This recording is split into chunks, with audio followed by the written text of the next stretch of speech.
Dito na naman tayo, pre. Mga pre. Ang topic natin ngayon ay tungkol sa electrical ulit. Electrical sa architectural utilities dan architecture.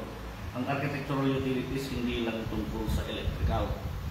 Andyan pa ang plumbing, sanitary, mechanical, electronics and communication engineering, tapos yung mga acoustic. Yung pag-usapan natin tungkol sa electrical. Ang topic ay yung tungkol sa metal enclosure ng circuit, kung ano yung gamit niya pagdating sa grounding. Yan, dito tayo. Yan. Yan. Gumawa ko ng ganitong wiring diagram kasi ito, yung presentation dito ay kulang. Yung andyan is neutral, tapos ground wire lang, tapos yung hot wire. Yan. May gamit yung metal enclosure dyan, kaya di ba sabi ko dapat lahat metal, yung mga conduit pipes, yung mga electrical boxes, dapat lahat metal. Para may continuity pagdating sa grounding. Yan. Pag tignan nyo dito sa wala to ay image na to, di ba, yung hot wire. Nag-connect sa main breaker. Ito yung main breaker eh. Ngayon, ito yung hot bus bar na kung saan nakakonect yung branch na circuit breaker. Doon nag-connect ng wire para sa hot wire ng bumbilyang ito. Pero yung neutral and ground, nasa iisa silang bus bar. Neutral bus bar, ground bus bar. Ito yung neutral na galing sa main. Yan. Kasi pwede silang iisa. Yan, yung tungkol sa neutral and ground. Di ba? Ngayon, yung tungkol sa metal enclosure, parang ganito yun. Kaya nga sabi dito, the new second path is through our metal equipment to earth and back to the transformer. Para mag-trip yung breaker. Karoon ng short circuit. Pag nagkaroon ng short circuit, mag-trip yung breaker. Yan. Yan. Dito sa diagram na to, ganyan. Ito yung hot wire. Yung hot wire. Tapos ito yung neutral. Yan. Tapos yung green, tapos yung brown, iisa sila. Yung metal enclosure yung brown, tapos yung green, yan yung ground wire. Yan. 'Di ba? Pag natanggal yan, saan unang madidikit? 'Di ba sa metal enclosure? Yan. Ngayon, kung walang continuity ito, ngayon, ang dadaanan niya yung green para mag-trip yung breaker.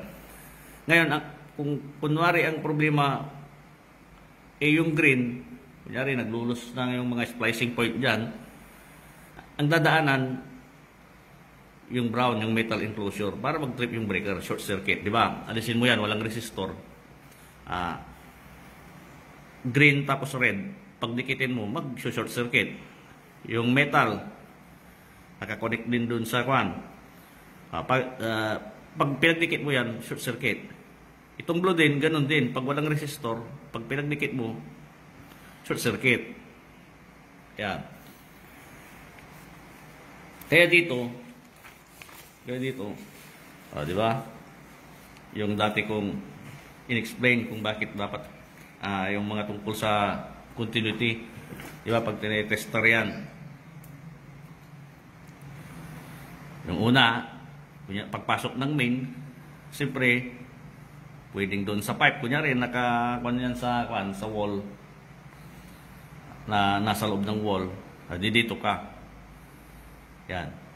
Doon sa EMT connector, sa body ng paddleboard, yung casing ng paddleboard. Yan. Dapat pumapalo yung tester pag ganyan. Yan. Ganon din sa mga branch. Yung EMT connector dyan, tapos doon sa body ng paddleboard. Kaskasan ng kunti para maalis yung pintura. Tapos doon sa EMT connector, dapat pumapalo yung tester. Kahit saan man, alin man dyan. Pare-parehas kung ano yung gagawin. EMT connector, tapos casing ng panel board, dapat pumapalo. Yan. Ganun. Dapat pumapalo lahat yan. Ngayon, ito dapat may din, continuity. Kaya ang ginagawa dyan, kinakaskasan yan. Kinakaskasan din to bago idikit. Para mayroon silang contact, yung neutral bus bar, tapos yung casing ng panel board ay magkaroon ng contact metal to metal. Ganun din dito. Ngayon, pag nagkaroon ng contact metal to metal, yung mga bus bar na to, doon sa casing ng panel board, pag tinester mo rin yan, dinikit mo yung kamay ng tester sa ground bus bar, tapos doon sa neutral bus bar, pumapalo kasi ang dinadaanan ng current, yung casing na metal ng panel board. O, di ba? Ngayon, di ba, straight yung wire. Ibig sabihin, continuity. May continuity, straight. Ganon din dito, straight. Nag-connect sila. Kasi iisa sila, di ba? O. Kaya pag ite-tester mo din, pagdating sa mga ito ay branch, paano i-tester yan, di ba? Ganito. Kunyari metal box yan.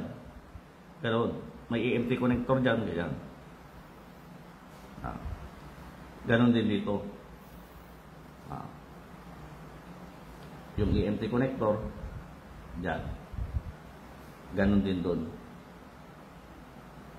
Para magiging iisa na linya tulad nito.